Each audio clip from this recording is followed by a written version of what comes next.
Okay, children, today we are starting chemical kinetics. Chemical kinetics is the science which deals with the measurement of speed of a reaction, or we call the rate of a reaction, factors which influence the rate of a chemical reaction, and the mechanism of the reaction. Mechanism is the path how the reaction occurs. Now you have studied many type of reaction which could be classified as fast, slow and moderate. Fast reaction, as you have come across many reaction you did in the laboratory, like addition of silver nitrate to NaCl, immediately within no time the precipitate is formed. Such reactions are called fast reaction and very difficult to control and to measure their rate.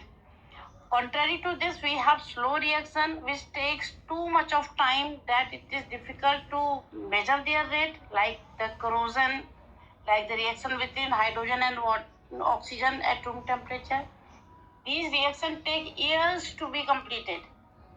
And in between the two, we have moderate reaction which occurs with a moderate rate, which could be easily monitored and can be calculated.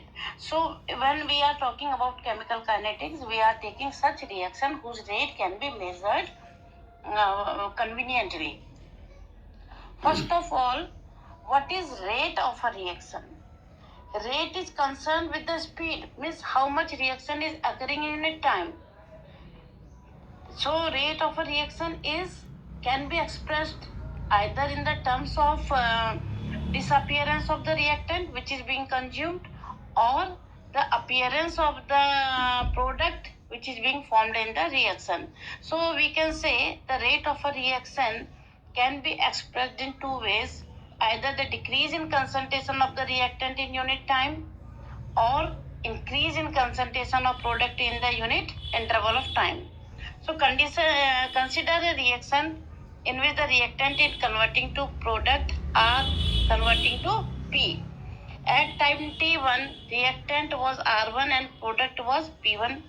After time T2, at time T2, the reactant is reduced to T2 and product is increased to P2.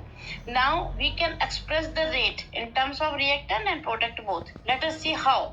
The rate could be minus delta R upon delta T, where delta R is the change in concentration of reactant from time T2 to T1. So delta R is equal to R2 minus R1 and time is T2 minus T1. Negative sign here indicates the decrease in concentration, because the concentration of reactant is decreasing. That is why there is a negative sign before the rate, delta R upon delta T. And the rate of the same reaction can also be expressed in terms of change in concentration of product, delta P upon delta T, but delta P is P2 minus P1 and delta T again T2 minus T1. The negative, now we know in the first case, R2 minus R1 will, because the rate can never be negative, rate is always positive. So why this negative sign is there? Negative sign is showing the decrease. It will come as positive when we will write the expression. R2 minus R1 will be negative because R2 is less than R1, and negative multiplied by negative will be positive. It's clear? So rate will always be positive, but the expression, when we are expressing the rate in terms of change in concentration of reactant, then the negative sign has to be put. Now what are the units of rate of reaction?